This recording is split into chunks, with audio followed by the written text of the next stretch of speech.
Una de las sagas de videojuegos más popular y querida de los últimos tiempos es la saga Souls, de la compañía nipona From Software. Se tratan de juegos de acción en tercera persona en los que diseñas a tu personaje y te tienes que enfrentar a un montón de enemigos y criaturas de pesadilla, muy desafiantes a medida que avanzas por mundos con un diseño artístico sublime. Uno de los puntos fuertes de esta saga es que te dejan bastante libertad a la hora de enfrentar diferentes situaciones. ¿Prefieres ser más cauteloso y jugar con los tiempos de tu enemigo? Aquí tienes un escudo y una espada. ¿Que te gusta un estilo de juego más agresivo? Usa unas cimitarras gemelas. ¿Que eres un mariquita y quieres lanzarle al enemigo hechizos desde Cuenca a lo Harry Potter? Aprende magia. En total hay 5 juegos de esta saga, y cada uno de ellos tiene su estética y carácter propio. Desde los mundos de fantasía medieval como los Dark Souls, hasta la estética de Japón feudal de Sekiro, pasando por el mundo gótico victoriano de Bloodborne. Aún así, todos tienen en común que tiene una dificultad muy elevada. Apenas hay tutoriales, y en muchas ocasiones las peleas son inmisericordes, hasta llegar al punto de la injusticia. ¿Cuántas veces más puedes spamear eso? Adiós. Nah, ya antes me he librado. Es bastante injusto ese ataque, no te voy a engañar, es imposible. Lo que llevó a mucha gente a pedir que pusieran la opción de seleccionar un modo fácil, al igual que hacen otros juegos. Bueno, puedo comprender que esta dificultad tan elevada no sea plato de buen gusto, si quieres relajarte echando una partida después de salir de estudiar o del curro. Pero si añades un modo fácil a los Souls, les quitas una parte importante de su esencia, que hace falta para que el mundo, la filosofía y la historia de estos juegos tenga sentido. Las luchas tienen que ser desafiantes, y no tienes que tener un minimapa marcándote por dónde tienes que ir como si fueras retrasado. Esto es una aventura en la que te enfrentas a un mundo lleno de criaturas mortales, no un paseo por el parque. Y en parte esta dificultad es la que hace que esta saga tenga conexión directa con una obra maravillosa de la fantasía nipona, Berserk.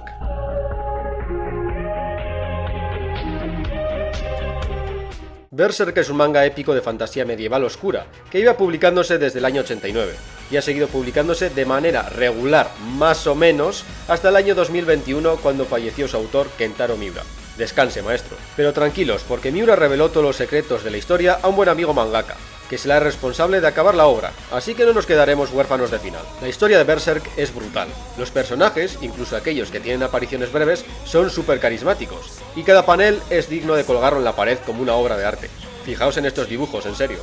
Lo que en principio parece otra historia de fantasía medieval genérica, tiene una mitología y carácter propio, muy turbios, que los hace desmarcarse del resto de historias de este tipo. Pero por encima de las batallas, la sangre y los monstruos, Berserk habla de cosas mucho más profundas, de la naturaleza del ser humano.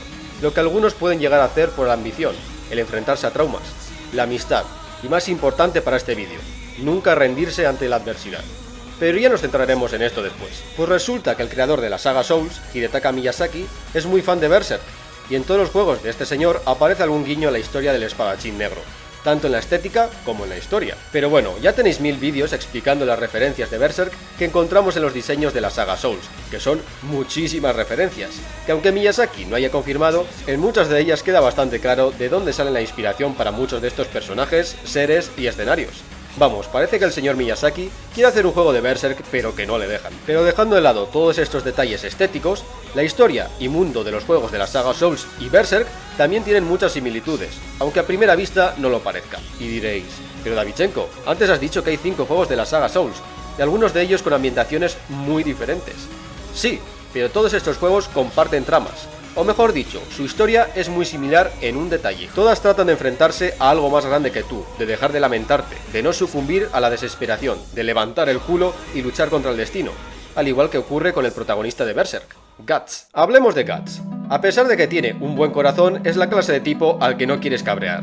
La vida de Guts no ha sido nada fácil. Ya desde su nacimiento, Guts nació del cadáver colgado de su madre, y fue adoptado por una prostituta que viajaba con un grupo de mercenarios, la cual murió de una enfermedad cuando Guts tenía apenas 5 años.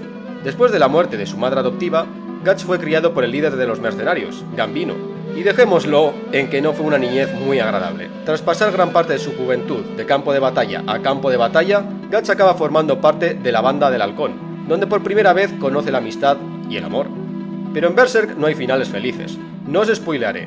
El caso es que Guts acaba perdiendo todo lo que más ama, y clama venganza hacia aquel que les ha traicionado, aunque le falte un brazo y un ojo, y su enemigo sea una entidad cuasi divina y sus hordas de demonios. Teniendo esto en cuenta, podemos decir que el reto al que se enfrenta Guts es bastante similar al reto de los jugadores en los Souls, luchar contra el destino. En Berserk, el Caballero Calavera comenta que Guts está enfrentándose a la mismísima corriente del destino, al igual que un pez salta fuera del agua para avanzar contra corriente. Guts debería haber muerto varias veces a lo largo de la historia, incluso tiene la llamada marca del sacrificio, que literalmente es como una invitación a la cena que atrae los espíritus malignos hacia Guts, como una luz atrae las polillas. Pero por pura fuerza de voluntad, Guts se mantiene con vida, a pesar de que sabe que no podrá seguir así por siempre. Algún día estos seres de las sombras se harán con él, pero nuestro protagonista no se rendirá hasta que haya completado su misión. Pues algo parecido ocurre en los Souls. El objetivo del jugador es completar una misión para prolongar lo inevitable. El mundo no tiene salvación definitiva, pero siempre hay esperanza para hacer que la luz brille unos minutos más antes de apagarse para siempre. Por ejemplo, en Dark Souls 1, tu misión es encender la primera llama, para evitar que termine la Edad del Fuego, y todo el mundo sea engullido en una edad oscura. Pero pasa que esto es una especie de ciclo. La llama tarde o temprano se apagará, y tu lucha para encender la llama solo habrá servido para alargar un poco más algo inevitable. Aún así, sabes que debe hacerse, porque no quieres caer en la desesperación y el nihilismo negativo. Todo va a terminar alguna vez, no importan tus actos, pero aún así debes tratar de hacer todo lo posible por preservar algo valioso por un momento más. Otro aspecto que comparten Berserk y los Souls es la corrupción. Los mundos de estos juegos están en plena decadencia y sufriendo una especie de plaga que afecta a sus habitantes. Pero pasa que toda esta decadencia y este mal en general es debido a que alguien ha jugado con algo que no se debería tratar de controlar.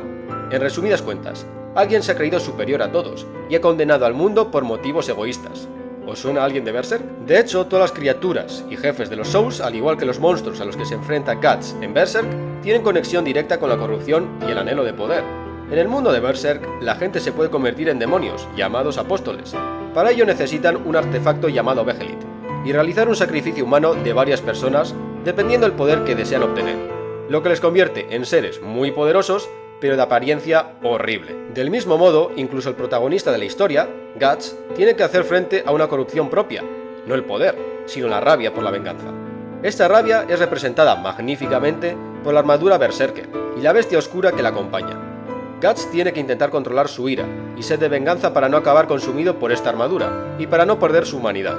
Una alegoría a esa gente que se obsesiona con la venganza. A la mayoría de jefes y personajes de los Souls les ha ocurrido algo parecido. Todos ellos son monstruosidades resultados de una ambición desmedida, o antiguos héroes que han perdido la razón y han acabado sucumbiendo a la rabia y la desesperación. Y por último, hablemos del aspecto más meta de estas similitudes.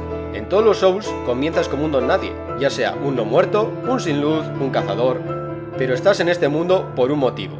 Debes alzarte del resto de tu calaña y completar un objetivo superior, para así salvar el mundo.